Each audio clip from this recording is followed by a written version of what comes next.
Before we jump into the definition of happiness, let's do a little bit of review. According to the message of non-duality, which is Advaita Vedanta, and which has been confirmed by quantum physicists for over 100 years, is that there is only one substance that makes up all of what we know.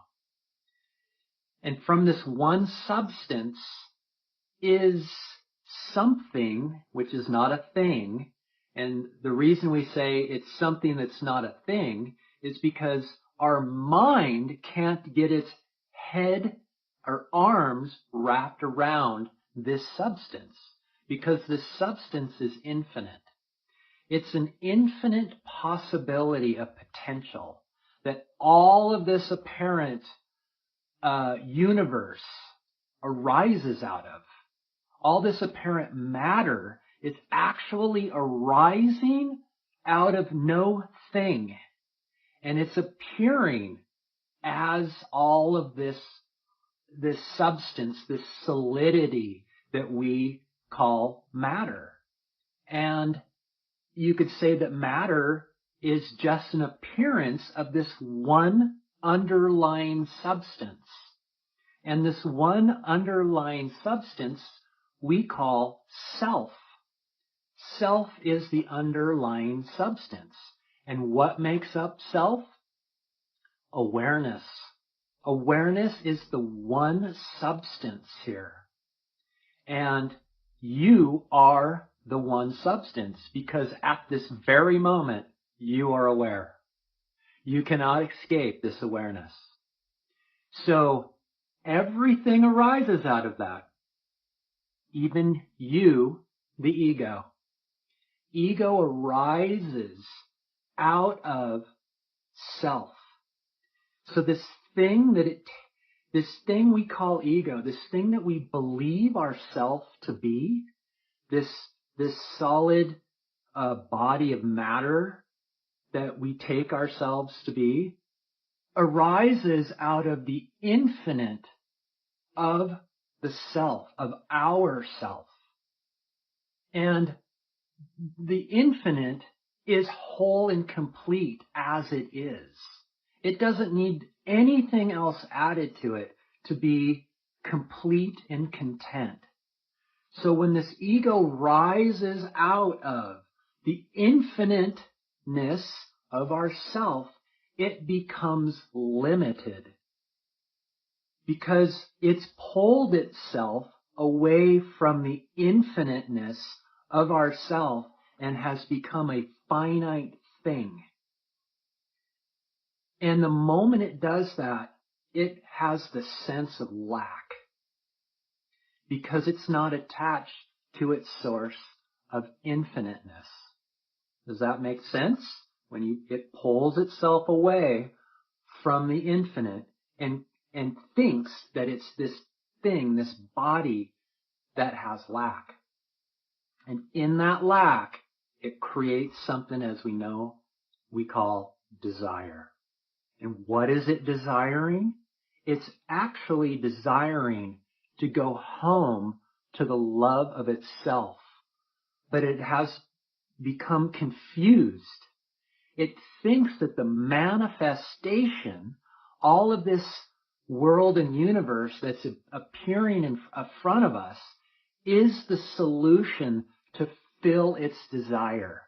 So it's out in the world trying to grab onto anything it can to fill this lack, to fill its desire. And so it goes on this lifelong journey of relationships, of substances, of adventures, of accomplishments.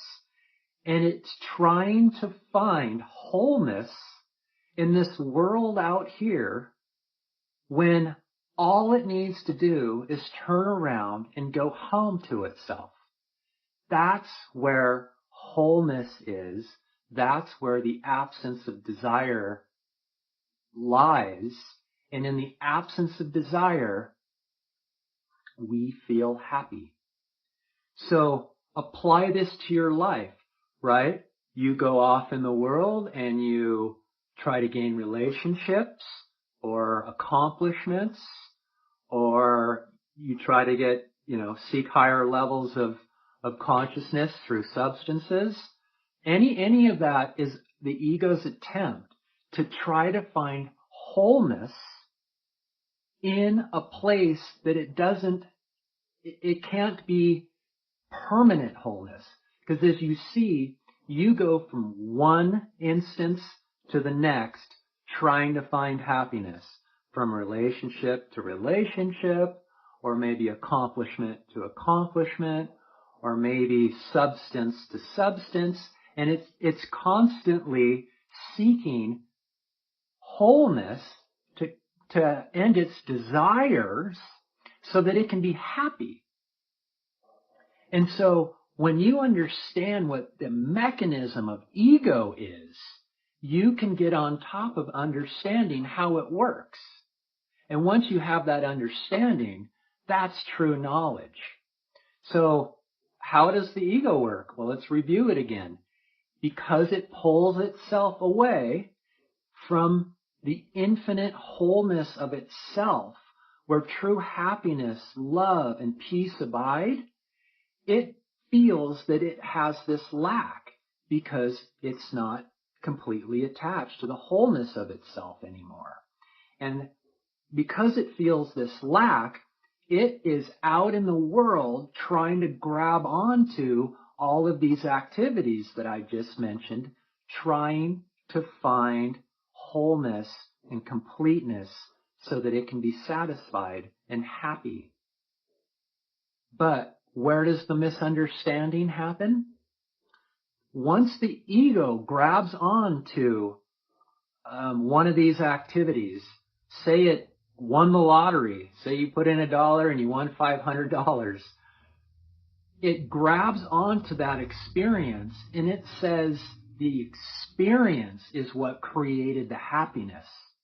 But what actually happens is that when that experience happens, that desire is satisfied and the ego actually collapses into self. And the happiness that you feel from that is actually when the ego collapses into self and you experience yourself directly. So it's not saying that all of these activities are wrong by any means. They're absolutely not. Absolutely not. What happens is we misidentify where the happiness happens.